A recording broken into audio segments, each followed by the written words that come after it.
السلام علیکم ورحمۃ اللہ وبرکاتہ۔ ناظرین، الحمدللہ ہم سب مسلمان ہیں اور حضور علیہ الصلوۃ والسلام کی تابعداری کرنے والے ہیں۔ تو اسلام میں داخل ہونے کے بعد سب سے پہلا حکم جو اللہ کا وہ نماز ہے۔ اور کیا فرمایا؟ الصلاۃ معراج المومن، نماز مومن کا معراج ہے۔ اور اللہ کے محبوب صلی اللہ علیہ وسلم فرمایا قرۃ عینی فی الصلاۃ، میری آنکھوں کی ٹھنڈک نماز میں ہے۔ تو کیا فرمایا کہ نماز کا درجہ دین میں ایسے ہے جس طرح سر کا درجہ جسم کے اندر، کہ ہم نے بڑے لوگ دیکھے کسی کے بازو نہیں، کسی کی ٹانگیں نہیں، کسی کی آنکھیں نہیں، لیکن آج تک ایک بندہ بھی ہم نے نہیں دیکھا کہ جس کا سر ہی نہ ہو۔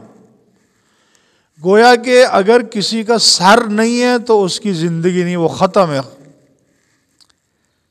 تو سر کو مرکزی حیثیت حاصل ہے جسم کے اندر۔ اسی طرح نماز دین کے اندر سر کا درجہ رکھتی ہے۔ اگر کوئی اپنے آپ کو مسلمان کہتا ہے اور اپنے آپ کو دیندار سمجھتا ہے لیکن وہ نماز نہیں پڑھتا تو گویا وہ مسلمان ہی نہیں ہے۔ کیا فرمایا؟ اس کا کوئی حصہ نہیں دین میں جو نماز نہ پڑھتا ہو۔ حضور علیہ الصلوۃ والسلام اللہ کے محبوب صلی اللہ علیہ وسلم تو اتنا نماز پڑھیں کہ آپ علیہ الصلوۃ والسلام کے قدم مبارک پر ورم آ جائے۔ اور آج اگر کوئی یہ کہے کہ یہ ولی کامل ہے، اللہ کا نیک بندہ ہے، لیکن نماز نہیں پڑھتا، نماز سے دور ہے، روزے سے دور ہے، شرعی احکامات سے دور ہے، اور ہے یہ ولی کامل، تو میرا ایمان یہ کہتا ہے یہ ولی کامل نہیں۔ کیوں؟ یہ شعبدہ باز ہے۔ یہ کامل شیطان تو ہو سکتا ہے، کامل ولی نہیں ہو سکتا۔ جو نماز نہیں پڑھتا اس کا دین میں کوئی حصہ نہیں۔ مسلمان کی پہچان ہی نماز ہے، مسلمان کی پہچان ہی نماز ہے۔ اللہ کے محبوب صلی اللہ علیہ وسلم کے دور میں تو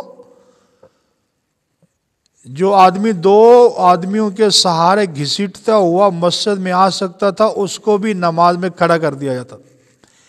نماز کسی حال میں معاف نہیں ہے، لیکن اللہ نے ہمارے دل و دماغ پر ایسا پردہ ڈال دیا ہے کہ آج کے جو ملنگ ہیں، بابے ہیں، جن کو شریعت کا کوئی پتہ نہیں ہے، نہ ان کو استنجے کا پتہ ہے، نہ پاکی ناپاکی، جائز ناجائز، حلال حرام کی تمیز نہیں، نہ وہ نماز پڑھتے ہیں، نہ روزہ رکھتے ہیں، اور ہم ان کو اللہ کا ولی مانتے ہیں۔ اللہ نے ہمارے دل و دماغ پہ پردہ ڈال دیا ہے۔ اور بھئی جو شریعت کا پابند نہیں ہے، جو حضور علیہ السلام کی سنت کے مطابق زندگی نہیں گزارتا ہے، جو نماز نہیں پڑھتا، اس کا دین کے ساتھ کوئی تعلق نہیں ہے، اور نہ ہمارا اس کے ساتھ تعلق ہے۔ وہ جاہل ہے، وہ بدبخت ہے، وہ خود بھی گمراہ ہے اور اس کے ماننے والے بھی گمراہ ہیں۔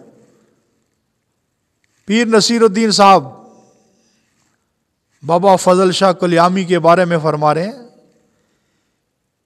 کہ بابا فضل شاہ کلیامی کبھی کسی نے نماز پڑھتے ہوئے ان کو نہیں دیکھا ہے۔ ساری زندگی ان کو کوئی نماز پڑھتے ہوئے کسی نے دیکھا ہی نہیں ہے، اور وہ ہیں ولی کامل اور پیران پیر اور بزرگ۔ تو پیر نصیر الدین صاحب، ہم آپ کو سلام کرتے ہیں، بے شک آپ قبر میں پڑے ہیں، لیکن ہم پھر بھی آپ کو سلام کرتے ہیں کہ ایک بندہ ساری زندگی اس کو کسی نے نماز پڑھتے نہیں دیکھا۔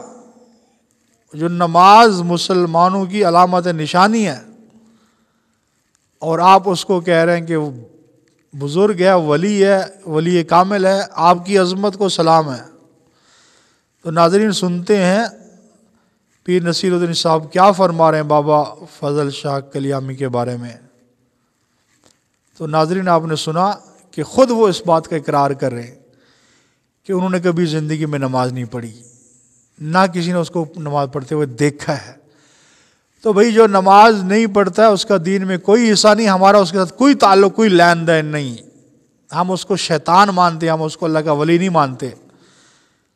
اللہ جل شانہ ہم سب کو سمجھ عطا فرمائے، اور اللہ ہم سب کو نمازی لوگوں کی، نیک لوگوں کی صحبت نصیب فرمائے۔ حضرت میاں فضل الدین کلیامی رحمۃ اللہ علیہ کے لیے مشہور تھا کہ وہ ظاہر نماز نہیں پڑھتے تھے، کبھی ان کو کسی نے نماز پڑھتے نہیں دیکھا، تو فقہ کے مطابق کبھی جس کو نہ دیکھا اس کی نماز جنازہ نہیں ہوتی، لہذا